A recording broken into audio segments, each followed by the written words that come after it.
Hello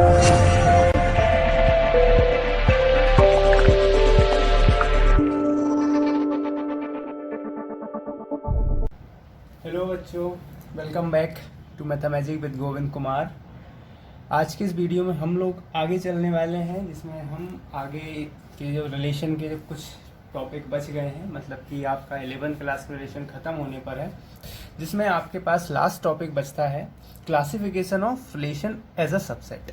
अब मैं इसको classification of relation as a subset क्यों बोल रहा हूँ, इसका रीज़न ये है कि एक क्लासिफिकेशन आप 11th क्लास में पढ़ते हो, एक और क्लासिफिकेशन आप 12th क्लास में भी पढ़ते हो। 12th क्लास का जो क्लासिफिकेशन होता है वो बहुत ही ज़्यादा इंपॉर्टेंट होता है आपके लिए, क्योंकि हम रिलेशन को बेसिकली दो तरह से क्लासीफाई करते हैं। पहला क्लासिफिकेशन जो एज अ सबसेट होता है वो तो नॉर्मल होता है कि हमारे पास रिलेशन बहुत सारे निकलते हैं, इसलिए हम लोग नॉर्मली ऐसे ही कर देते हैं। पर वो जो क्लासिफिकेशन होता है second classification which is from your 12th book is most important, क्योंकि उसी में से आपके लिए क्वेश्चन आते हैं। तो आज हम लोग बात करने वाले हैं, जनरल इंट्रोडक्शन देने वाले हैं क्लासिफिकेशन एज अ सबसेट में।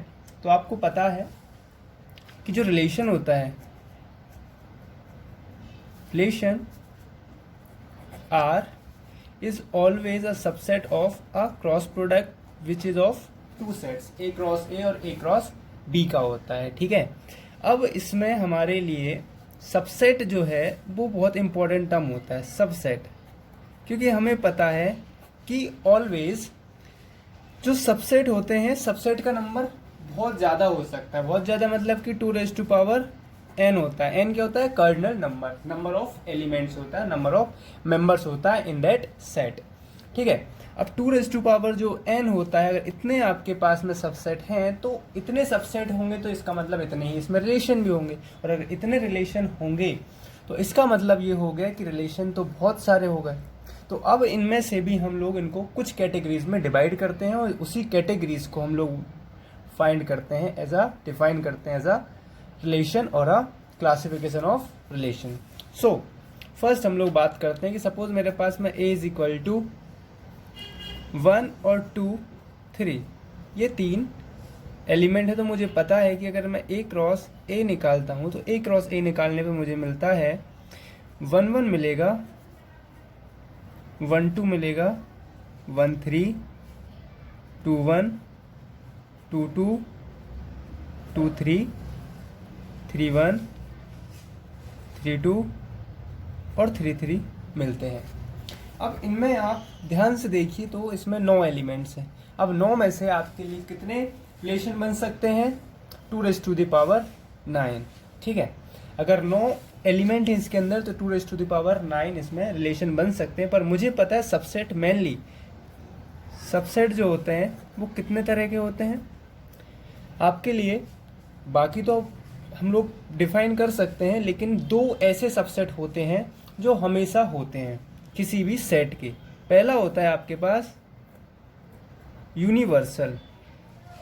यूनिवर्सल मतलब a cross a is a subset of a cross a, यानी कि a क्रॉस a खुद का ही एक सबसेट होता है। इसका मतलब ये, अगर एक सबसेट है तो क्या R is a subset of a cross a, then a cross a should be a relation. यानी कि अगर ये अगर एक सबसेट है तो ये भी तो एक रिलेशन हुआ। तो जब आपका R a क्रॉस a के इक्वल होगा तो ऐसे रिलेशन को हम लोग बोलते हैं यूनिवर्सल रिलेशन। तो इसका मतलब हो गया जब R is equal to a cross a हो तो ये होगा आपके पास में यूनिवर्सल रिलेशन, यानी कि R के अंदर वही एलिमेंट हों जो a क्रॉस a के अंदर है, तो हम ऐसे रिलेशन को क्या बोलते हैं? यूनिवर्सल रिलेशन, यानी सारे एलिमेंट्स ये ले लेगा। ओके, देन सेकंड आपके पास में होता है जिसकी हम लोग बात करते हैं, दूसरा भी आपके पास एक रिलेशन और सबसेट होता है जिसको हम लोग बोलते हैं कि phi is also a subset of each set. हर सेट का एक सबसेट फाई भी होता है, और जब फाई होगा तो इसका मतलब आर की जो वैल्यू होगी वो नल होगी। तो इस टाइप का जो रिलेशन होता है, यानी कि अगर रिलेशन में कोई भी एलिमेंट ना हो तो इस टाइप के रिलेशन को हम लोग बोलते हैं एम्प्टी रिलेशन। ठीक है। अब मैं आपको फटाफट से एग्जाम्पल भी दे देता हूँ। जैसे कि पहला मैं एग्जाम्पल देता हूँ, पहला एग्जाम्पल आपको देता हूँ कि सपोज़ मेरे पास में एक इसी के अंदर एक आर मुझे डिफाइन करके दिया जाए कि आर ए बी के फॉर्म में होगा, बट सच दैट होगा कि A B both belongs to A होंगे, और जो मेरे पास में ए माइनस बी होगा वो always greater than equal to 10 होगा। अब मैं अगर इनमें से कोई भी एलिमेंट्स लेता हूँ, सपोज मैं 1 लेता हूँ, तो मुझे पता है कि 1 minus 1 is greater than equal to 10, तो 0 is greater than equal to 10। ये एक फॉल्स स्टेटमेंट है। फॉल्स स्टेटमेंट मतलब कि does not belongs to R. It means to say कि अब मैं अगर मैं 1 3 भी ले लेता हूँ तो 1 माइनस 3 जो होगा वो भी,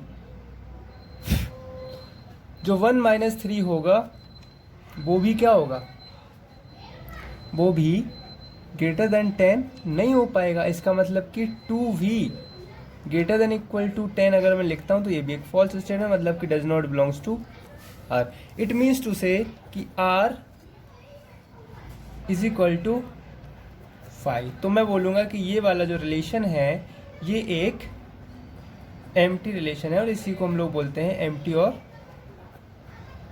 वॉइड रिलेशन।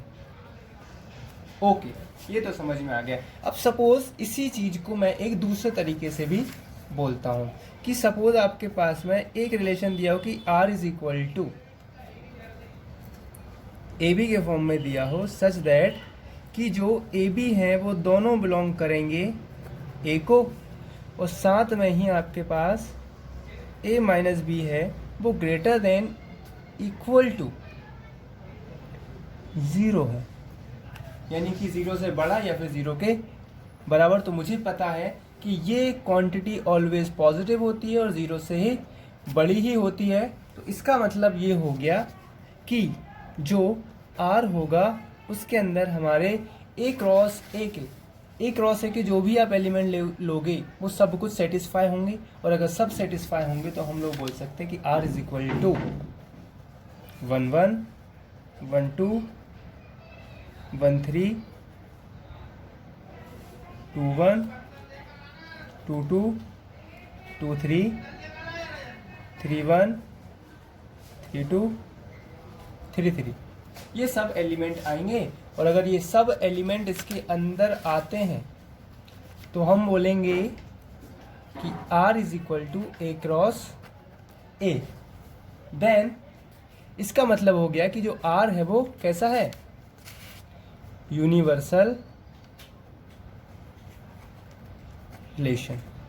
ओके, और अगर ये यूनिवर्सल रिलेशन है तो हम लोग दो तरह के रिलेशंस पे बात कर चुके हैं। अब बचता है हमारे पास में लास्ट रिलेशन। तो सपोज हम तीसरे रिलेशन पर बात करते हैं। अब मान लेते हैं हमारे लिए R एक रिलेशन ऐसा दिया है कि R is equal to same है कि ए बी के फॉर्म में होगा, बट इस बार ए बी दोनों बिलोंग करेंगे ए को, ए बी दोनों बिलोंग करेंगे ए को, बस इस बार ए माइनस बी जो है वो इक्वल टू 0 है। इसका मतलब हो गया कि a is equal to B है। अगर a is equal to B है तब हमारे R के अंदर आएंगे एलिमेंट, जैसे कि 1 1 1 के साथ में 1 आएगा, 2 के साथ में 2 आएगा, 3 के साथ में 3 आएगा। तब उस केस में आपको दिखाई दे रहा है कि ये वाला x और y, a और b दोनों की जो वैल्यू है वो सेम है, और जब ऐसी कोई वैल्यू आती है तो इसको हम लोग बोलते हैं आइडेंटिटी रिलेशन, और इसको हम लोग आई आर या आई ए से रिप्रेजेंट करते हैं, और इसका नाम क्या होता है, आइडेंटिटी रिलेशन।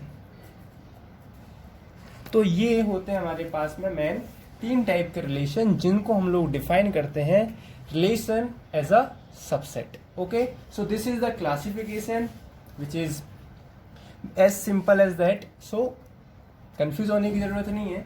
आपका जो रिलेशन है 11th क्लास का कंप्लीट हो गया है। आपके पास में जो भी बुक है उस पर आप फोकस करिए, सॉल्व करिए क्वेश्चन। जो समझ में नहीं आ रहा है वो वीडियो को देखिए बार बार, इसके अलावा कोई क्वेश्चन होते हैं तो आप बेहिचक पूछिए।